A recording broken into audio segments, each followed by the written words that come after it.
Hey friends, so happy to be with you today.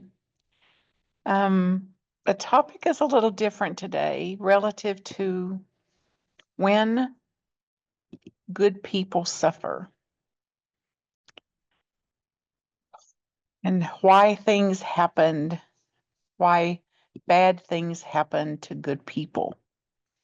Now, I've been looking at this for decades and have read books on this actually. Many of you have probably read the book by the same title. How can you make sense out of bad things happening to good people? And what came to me is like when the good suffer. And I want to bring a message of comfort, a message of hope around that, something that can uplift and comfort any of us wrestling with a question like this: why do bad things happen to good people? So this time is devoted to that, dedicated to that. So as we gather then today, it's clear that we live as human beings with hearts that suffer, hearts that are bruised, minds that are busy, that are searching, that are in doubt, confusion, bewilderment, and everything in between. And that there's a question that naturally arises in us and echoes even through our souls, that how could it be that life doesn't seem fair? When there's illness, loss, when our loved ones having their babies and first babies start to have complications, when we're in auto accidents and absolutely at no fault in that accident, when illness, a diagnosis, heartbreak, heartbreak of all kinds. I was just watching a movie called The Unbreakable Boy, and it's a true story of a little guy that had a disorder where his bones were brittle. And before he was even a teenager, he had had 36 or 38 broken bones, vertebrae, ribs, feet, legs, arms, nose, including his ribs that were broken by the use of forceps when he was born. And how his parents could not believe how much he could cry and had no idea that his ribs were broken until later on in his life when they scanned and saw that he had had ribs that had broken and healed. And that's a great movie, by the way, and all about this topic and what these parents had to bear. So this question, why do bad things happen to good people, has been as old as Methuselah, as old as time. The same question we've pondered, and it's as personal as our own latest sorrow actually is. It's asked in hospital rooms, it's asked at gravesides, it's asked in quiet nights with tears on the pillow. We've pondered in the depths and the quiet of our soul and being. And while I will not pretend to offer any perfect answer today, I do offer a perspective maybe, or a speck of comfort in some way, and a reminder mostly that in these times you are not alone. I am not alone. People suffering are not alone, even in these times, especially in the suffering. We're not alone. And we're held by something, regardless of what you call it, that's greater than our pain. So it's important for me to remember that suffering is not punishment. It's not a sign of punishment. Like, what did I do? What did I do to cause this? What did I do to deserve this? It's also not a sign of absence, a sign of God's absence. So we can refer to scripture maybe at a time like this in the Gospel of John, Jesus and his disciples encountered a blind man. And the disciples asked, who sinned? This man who's blind or his parents? So who caused this blindness, basically? And Jesus answered it as neither this man nor his parents sinned. And this happened so that the works of God might be displayed in him.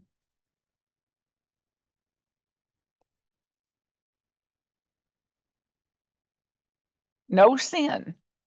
Neither this man sinned, neither his parents sinned. And this happened so the works of God might be displayed in this man, in the blindness. John chapter 9, verse 2 and 3. So Jesus, as a master teacher, then challenges the belief that suffering is always the result of wrongdoing. Instead, he points to a deeper truth in our pain. God is at work. God is still at work, even in this suffering. And even though sometimes I and others I witness are tempted to think that suffering is punishment or karma or whatever you want to call it, or that it's evidence that God is checked out or has left us, abandoned us in some way, Scripture tells another story. Scripture and my direct experience tells another story of a God who draws closer even to the brokenhearted, especially in the brokenheartedness, closer to God.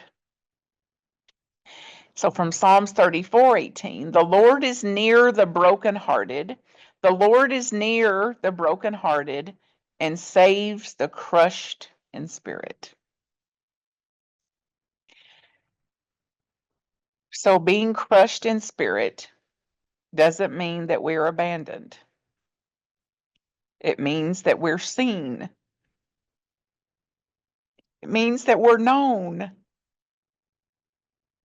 and that we are precious to God and that we are in the presence of God, even and especially in the suffering. So life is not fair. That's one of the oldest and deepest beliefs running through our humanness and our human psyche.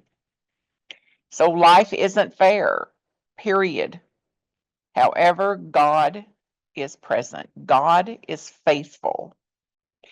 So let us turn to the wisdom of some modern voices, prophets of our time, if you will, that speak with compassion and honesty that can maybe give a little perspective here. So you all know that I love and follow and read and have gained such value from the writings of Dr. David Hawkins and study annually in an immersive process his particular book called Letting Go, A Pathway to Surrender. And he says it as this: suffering is due to resistance. What we resist persists. Most of us have heard it many, many times. When we surrender to the flow of life on its terms, we find that even suffering can lead us into a new, deeper state of grace. Surrender. When we surrender to the way of life, when we surrender to divine will, to the flow of life, it can lead us, will lead us into an even deeper state of grace. This doesn't mean that we like suffering. It doesn't mean we like what is, love what is. It does mean, however, that we stop fighting reality and instead allow ourselves to be held in reality, held in it all, as we can open to grace, and a grace that we did not know was possible, which is my direct experience. So it's okay to grieve.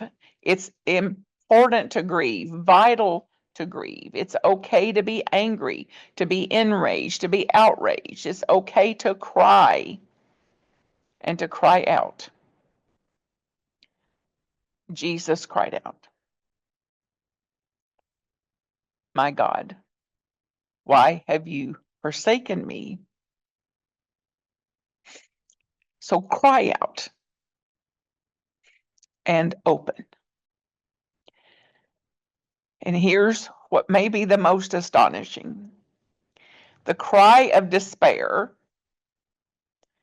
and the presence of God, the presence of faith, the presence of grace coexist. The crying out does not cancel presence. The crying out, the questioning, the doubting, the wondering, the pondering does not cancel grace or mercy or presence. And our pain is not in vain. Our pain is not a wasted pain. Through many psychologists, and specifically Tara Brach, as a radical acceptance and a radical compassion coach teacher, says, the wound is the place where the light enters. Our wounds, our losses, our disappointments, our pain can become sacred openings, expansions. These invite us and often require us to slow down, to soften, to forgive, to let go, to deepen. These places where divine light pours through and can bring new light, shed new light to what truly matters. It's not that suffering is good, but somehow the divine can draw good from it. We can draw good from it. There is no wound too deep. There's no loss too great. There is no pain too big that cannot be touched, held, healed through love and grace, understanding. You're not alone in this, which is something I have said over and over and have to remember myself. One of my boyfriends, Richard Rohr, Franciscan priest, spiritual teacher, says it is this: if we do not transform, if we do not transform our pain, we will most assuredly transmit it. So either we transform our pain or we transmit the pain. So then I heap on in spades more and more pain on the world if I don't transform my own pain. So transformation doesn't mean forgetting. It does not mean pretending. It does not mean spiritually bypassing. It doesn't mean saying everything's okay or it's all good. It's all good. It means allowing God, life, source, universe, whatever word you give it, to work through us, to move us, to awaken us, to remind us, to work through us, to work with us, especially in our griefs and losses. Some of the kindest people you know have walked through fire. They have lived lives that are unimaginable. The pain, the loss, just like this couple in that movie, The Unbreakable Boy, and that boy too. Their compassion was not born out of comfort, but out of lived life experiences, which include loss and grief and pain. So, to whatever degree you're suffering today, know this: you are being shaped, not shattered. And there was a poignant scene in the movie of where the mother of the man broke a cup on the floor. Actually, she had him to break the cup to remind him, yes, you're broken.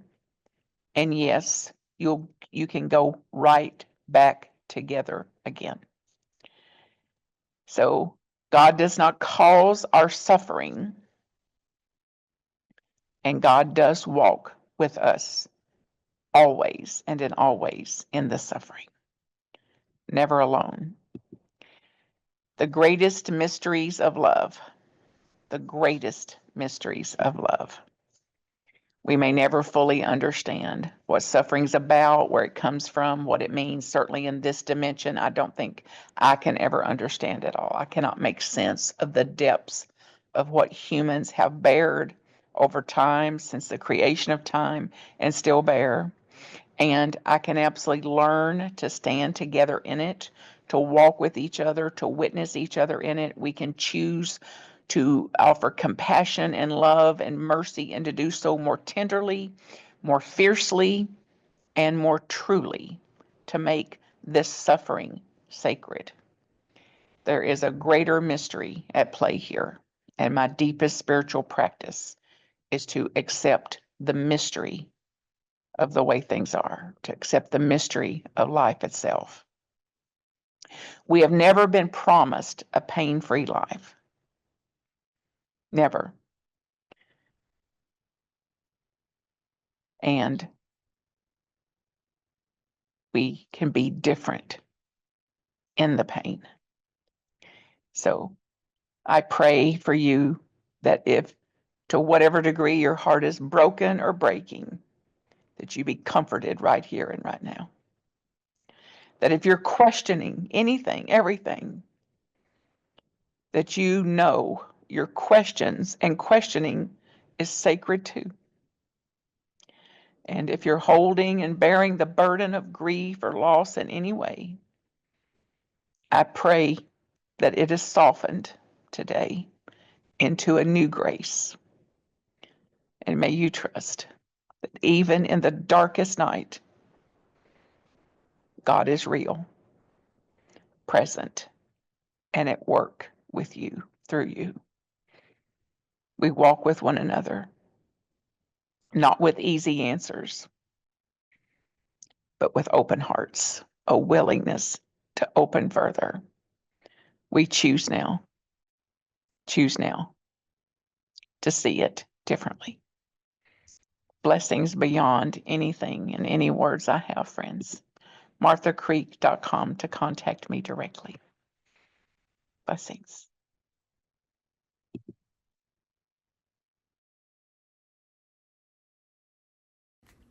marthacreek.com if I can support you. Blessings.